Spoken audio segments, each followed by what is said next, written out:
हम लोगों ने स्टाइल एट्रीब्यूट को शुरू कर दिया था और उन सारी चीज़ों को काफ़ी बारीकी से समझा और बहुत सारे एट्रीब्यूट को भी। अब हम लोग स्टाइल के अंदर ही और भी बाकी चीज़ों को समझेंगे, जैसे बैकग्राउंड कलर कैसे चेंज किया जाता है, किस तरीक़ा से टेक्स्ट का कलर चेंज किया जाता है, ये तो हम लोगों ने देखा ही। फ़ॉन्ट कैसे चेंज होता है, टेक्स्ट का साइज़ कैसे चेंज होगा, इसके अलावा उसको किस तरीक़ा से अलाइन किया जाएगा और भी बहुत सारी चीज़ों को हम लोग अब स्टाइल एट्रीब्यूट के अंडर सीखेंगे। तो सबसे पहले आते हैं background colour. CSS background colour property ये डिफाइन करता है कि HTML एलिमेंट का बैकग्राउंड कलर कैसा होगा। सबसे पहले आपको बता दूं कि बैकग्राउंड कलर आपके पूरे HTML डॉक्यूमेंट यानी कि आपके पूरे वेब पेज का ही चेंज होने वाला है, तो इसलिए ये जो कलर होगा वो बॉडी के अंदर जाएगा। यहाँ जो हम लोग स्टाइल एट्रीब्यूट यूज करेंगे वो स्टार्ट टैग में तो लगेगा ही, लेकिन किसके लगेगा, वो रहेगा बॉडी टैग के अंदर। स्टाइल एट्रीब्यूट का यूज करने के बाद, क्योंकि ये एक एट्रीब्यूट है, तो इक्वल टू देकर इन्वर्टेड कॉमा के अंदर आपको इसका वैल्यू प्रोवाइड करना है। यहाँ मैं रख देता हूँ बैकग्राउंड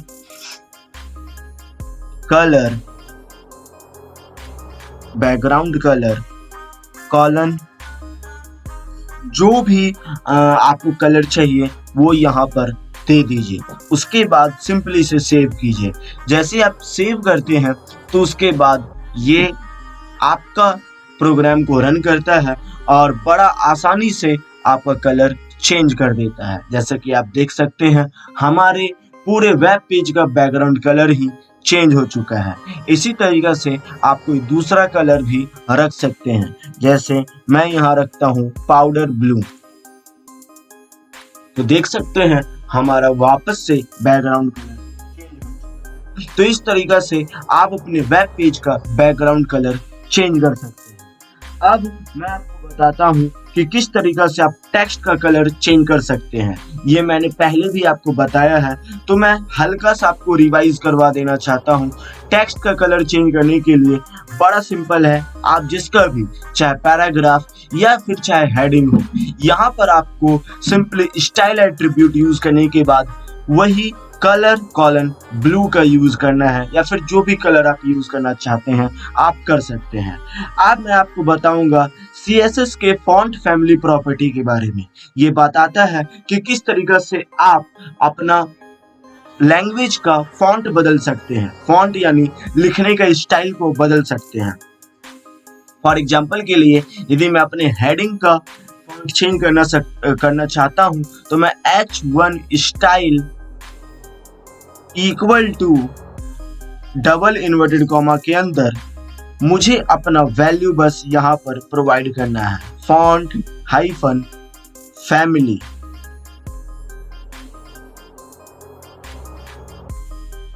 फॉन्ट फैमिली के बाद आपको कॉलन यूज करना है, और जो भी फॉन्ट, जैसे मैं यहाँ पर वर्दाना, आपको अलग अलग फॉन्ट का नाम मालूम होना चाहिए और उसका स्टाइल भी आपको मालूम होना चाहिए, ताकि आप उसके अनुसार से अपने फॉन्ट के स्टाइल को चेंज कर सकते हैं। यहाँ पर यदि आप पैराग्राफ में चेंज करना चाहते हैं तो ये सारा कोड आपको बस पैराग्राफ के स्टार्ट टैग में यूज करना है। बस इतना करने के बाद आपका जो प्रोग्रामिंग है, आपका जो वेब पेज है, उसका फॉन्ट बड़ा आसानी से चेंज हो जाएगा, जैसा देख सकते हैं। तो इस तरीके से हम लोग अपने वेब पेज में फॉन्ट का कलर को भी, फॉन्ट को भी चेंज कर सकते हैं। अब फॉर एग्जांपल के लिए मैं चाहता हूँ पैराग्राफ में चेंज करना, तो मैं इन सारे कोड्स को सिंपल एज इट इज मैं पैराग्राफ में यूज करूँगा। जैसे मैं पैराग्राफ में यूज करूँगा तो बस ये हमारा पैराग्राफ को भी कलर को चेंज कर दे, फॉन्ट को चेंज कर देगा। तो आप देख सकते हैं अभी जो हमारा फॉन्ट है वो कुछ इस तरीक़ा से है। मैं रिफ्रेश करूंगा तो देख सकते हैं। अब चलिए without wasting a second of a moment मैं आपको बताता हूँ टेक्स्ट साइज किस तरीक़े से आप चेंज कर सकते हैं। यदि आपको अपने किसी भी पैराग्राफ हेडिंग का यदि फॉन्ट साइज को चेंज करना है तो बड़ा ही सिंपली आप उसके स्टार्ट टैग में जाइए और उसके बाद स्टाइल एट्रीब्यूट का यूज करने के बाद आपको डबल इन्वर्टेड कॉमा के अंदर सिंपली टाइप करना है फॉन्ट हाइपन साइज। उसके बाद आपको कॉलन को अपना फॉन्ट साइज चूज करना है। मैं यहाँ 300% चूज करता हूँ और उसके बाद सेव करता हूँ। जैसे मैं यहाँ पर ये चूज करके सेव करता हूँ तो देख सकते हैं हमारा जो टेक्स्ट साइज है वो चुका है।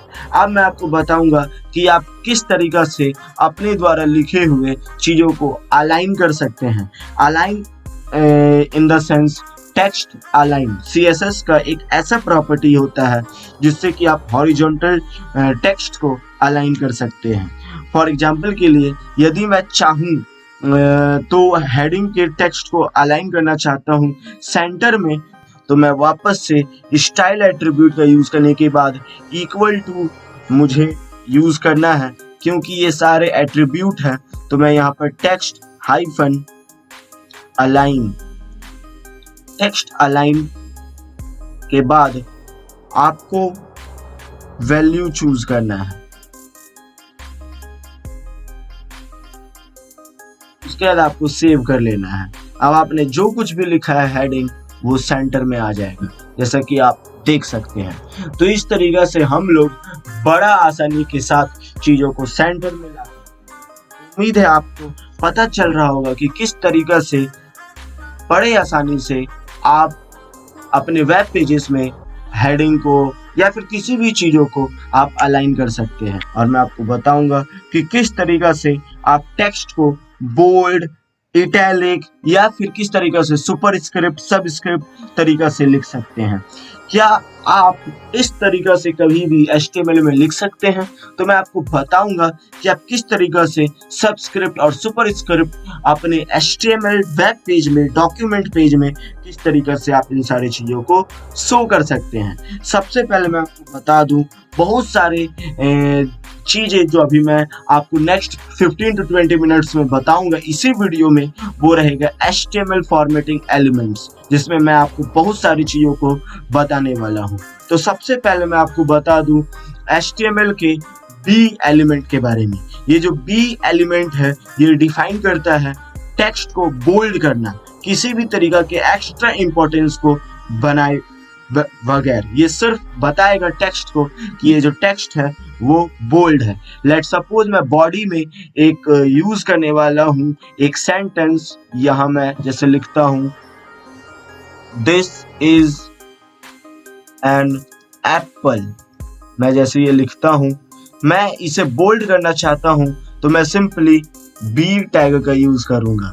बी इन द सेंस कि मैं इन सारे एलिमेंट को बोल्ड करना चाहता हूं और मैं इसे सेव कर लेता हूं। तो देख सकते हैं यहां पर आपको ये चीज दिख रहा है, दिस इज एन एप्पल। ये जो है वो हल्का बोल्ड है, इसलिए क्योंकि हम लोगों ने वहां पर बोल्ड कमांड का यूज किया है, बी एलिमेंट का यूज किया है। अब एक HTML एलिमेंट होता है जिसका नाम है स्ट्रॉन्ग। ये डिफाइन करता है स्ट्रॉन्ग इंपॉर्टेंस के साथ टेक्स्ट को। ये जो इसके अंदर कंटेंट रहेगा वो बहुत ही ज्यादा बोल्ड दिखेगा। जैसे फॉर एग्जांपल के लिए मैं यदि यहाँ पर स्ट्रॉन्ग, मैं यहाँ पर बी के जगह यदि स्ट्रॉन्ग का यूज करता हूँ, स्ट्रॉन्ग एलिमेंट का,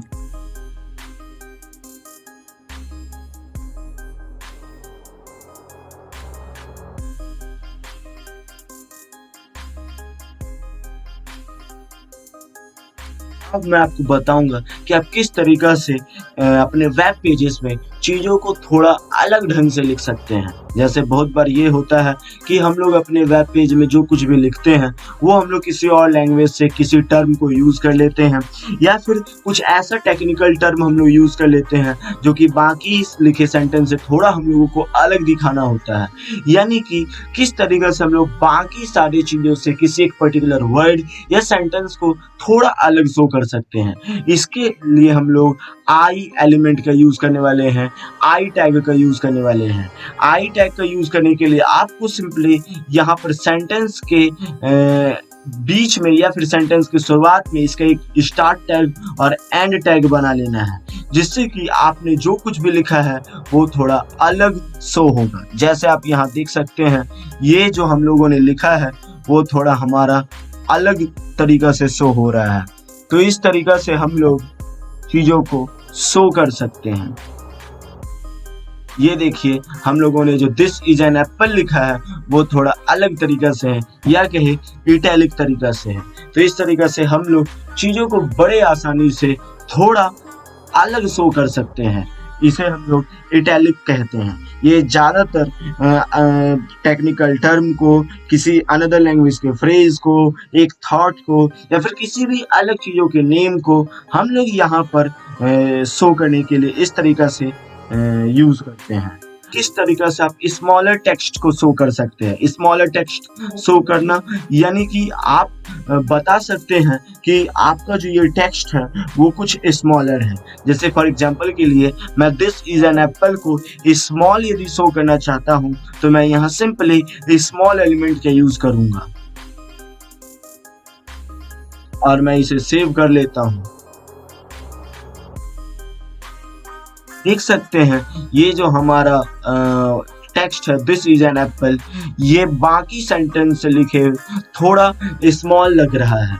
यानी कि हम लोग चीज़ों को या फिर किसी भी वर्ड को या टेक्स्ट को, फ्रेज को हम लोग स्मॉल शो करने के लिए सिंपली स्मॉल वर्ड का यूज करेंगे। जैसे फॉर एग्जांपल के लिए मैं यहाँ पर एक पैराग्राफ क्रिएट करता हूँ। लेट सपोज मैं एक दूसरा पैराग्राफ क्रिएट कर रहा हूँ। यहाँ पर मैं यहाँ लिखता हूँ पैराग्राफ, एंड मैं यहाँ पर लिखता हूँ do not read these words. मैं यहाँ लिखता हूँ इन वर्ड को ना पढ़ो। अब किन किन वर्ड को, मैं उन सारी चीजों को मार्क कर देता हूं। जैसे एप्पल,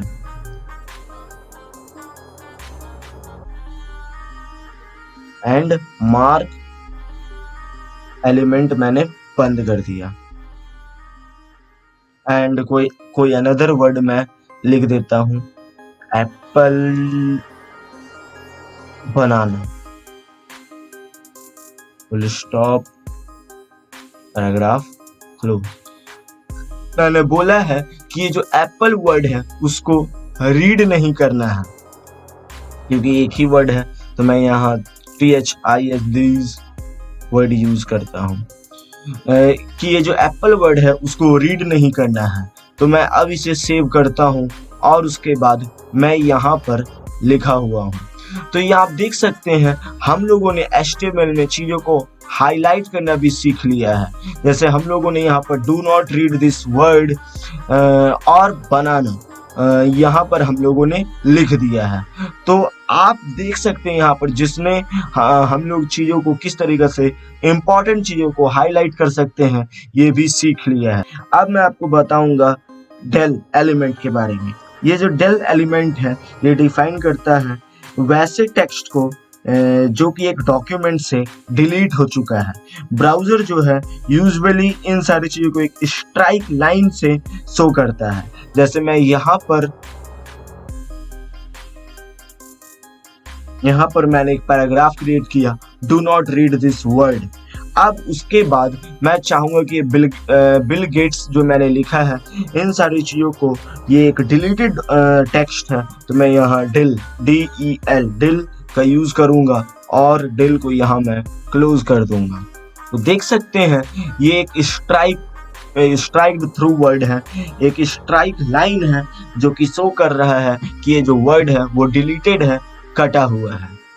तो इस तरीक़ा से हम लोग अपने सेंटेंस में थोड़ा फॉर्मेट कर सकते हैं, चीज़ों को बोल्ड कर सकते हैं, इटैलिक कर सकते हैं, उसको एम्फेसाइज कर सकते हैं, उन सारी चीज़ों को हाईलाइट कर सकते हैं, कट कर सकते हैं, स्ट्राइक थ्रू कर सकते हैं। बहुत सारी चीज़ों को हम लोगों ने सिंगल वीडियो में ही सीख लिया है। अब मैं आपको इंस एलिमेंट के बारे में बताने वाला हूँ। इंस एलिमेंट जो है ये एक ऐसा एलिमेंट है जो कि टेक्स्ट को डिफाइन करता है कि हम लोगों ने उस वर्ड को एक्स्ट्रा इंसर्ट करवाया है किसी डॉक्यूमेंट में। अब जैसे फॉर एग्जांपल के लिए मैं यहाँ पर चाहता हूँ यही जो बिल गेट्स वर्ड है उसे मैं चाहता हूँ कि ये एक्स्ट्रा वर्ड है जिसको कि डॉक्यूमेंट में इंसर्ट करवाया गया है। यहाँ पर मैं बनाना वर्ड को मैं चाहता हूँ कि इसे मैं इंसर्ट करवाऊं डॉक्यूमेंट में, तो मैं यहाँ पर इंसर्टेड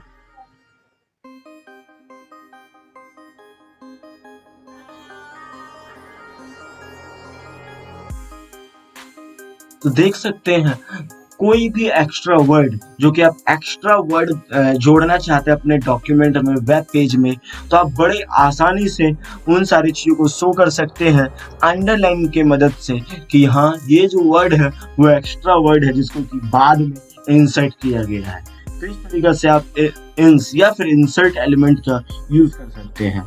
अब मैं आपको बताऊंगा सुपरस्क्रिप्ट और सबस्क्रिप्ट के बारे में। सबसे पहले सब एलिमेंट जो होता है ये डिफाइन करता है सबस्क्रिप्ट टेक्स्ट को। सबस्क्रिप्ट टेक्स्ट वो होते हैं जो कि कैरेक्टर के हाफ बिलो, नॉर्मल लाइन से हाफ बिलो में शो होते हैं और कभी कभी ये स्मॉलर फॉन्ट में लिख दिए जाते हैं। जैसे फॉर एग्जांपल के लिए मैं लिखना चाहता हूँ H2, H में जो 2 है वो हमारा सबस्क्रिप्ट है, H2O में जो 2 है हमारा वो सबस्क्रिप्ट है। तो इस तरीके के टेक्स्ट को किस तरीका से हम लोग शो कर सकते हैं, तो इसको शो करने के लिए बड़ा आसान सा चीज है, आप सुपरस्क्रिप्ट या सबस्क्रिप्ट टैग का यूज कीजिए।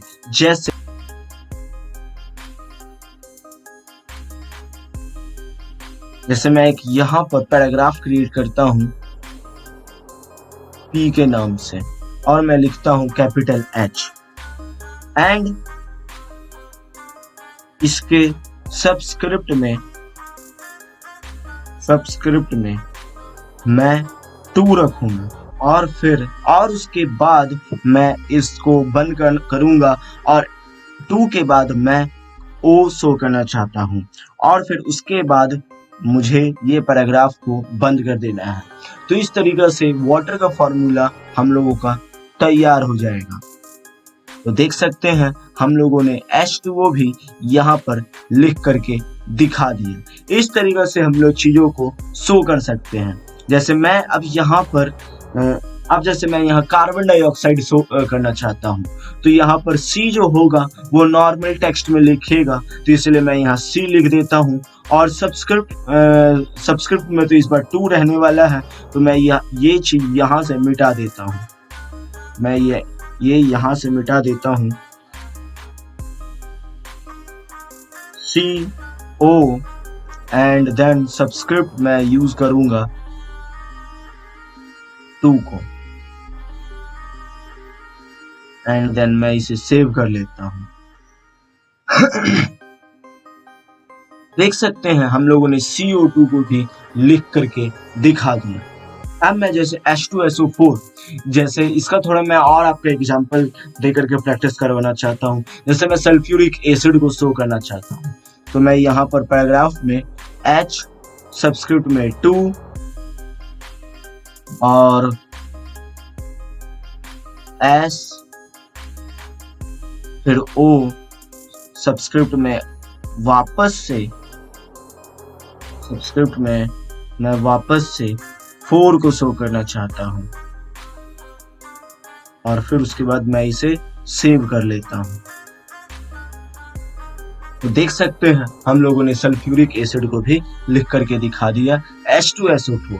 तो इस तरीके से अब जैसे मैं यहाँ पर नाइट्रिक एसिड को शो करना चाहता हूँ, तो मैं यहाँ N तो हमारा सबस्क्रिप्ट में रहेगा नहीं, तो इसीलिए मैं सबस्क्रिप्ट हटा देता हूँ।